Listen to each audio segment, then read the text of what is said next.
কিয়ামতের দিন অপরাধীদের কাছে জিজ্ঞাসাবাদ করা হবে।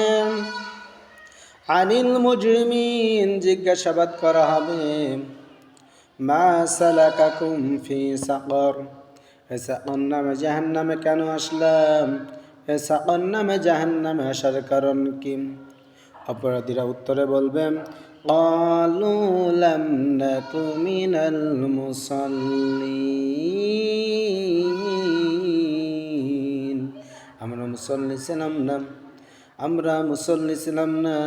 ওয়ালাম নাকু নুতঈমুল মিসকিন, এবং আমরা এতিম মিসকিনদেরকে খাবার দিতাম না, তাদেরকে খাবার দিতে উৎসাহ করতাম না, তাদের সাথে আমরা ভালো আচরণ করতাম না। কুন্না নাখুযু মাল খাইদিন, এবং আমরা আলোচনাকারীদের সাথে বসে বসে আলোচনা শুনতাম, আমরা আলোচনাকারীদের সঙ্গে বসে বসে আলোচনা শুনতাম। অকুন্না নাখুযু মাল খাইদিন ওয়াকুন্না নুকাযযিবু বিয়াউমিদ্দিন, আমরা কি করতাম? কর্মফল দিবসকে অস্বীকার করতাম, আমরা কর্মফল দিবসকে অস্বীকার করতাম। হাত্তা আতানাল ইয়াকিন, যতক্ষণ পর্যন্ত আমার মৃত্যু না এসেছে ততক্ষণ পর্যন্ত আমরা কর্মফল দিবসকে অস্বীকার করে চলাফেরা করেছি, কর্মফল দিবসকে মেনে নেই নাই। রব্বুল আলামিন এই জন্য আমাদেরকে আজকে কঠিন জাহান্নামের ভেতরে ফেলে দিয়েছে। কঠিন জাহান্নামের ভেতরে ফেলার একটাই কারণ, আমরা আল্লাহ সুবহানাহু ওয়া তাআলার হুকুমগুলো মানতাম না।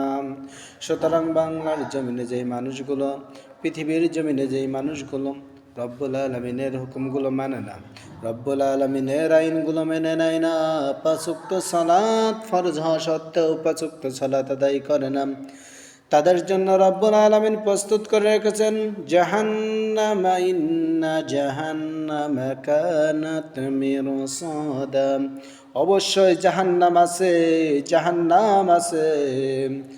ফি জাহান্নামা খালিদিনা ফিহা আবাদা, যুগ যুগ ধরে সেই জাহান্নামে ফেলে রাখা হবে।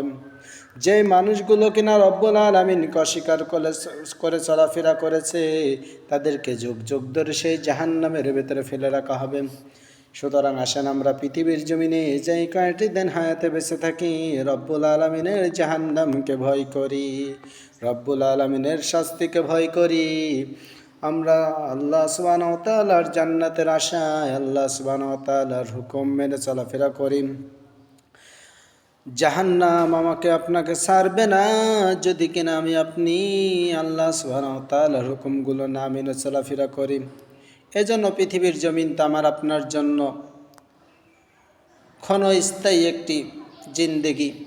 এখন যদি মারা যায় সমস্ত কিছু পড়ে থাকবে।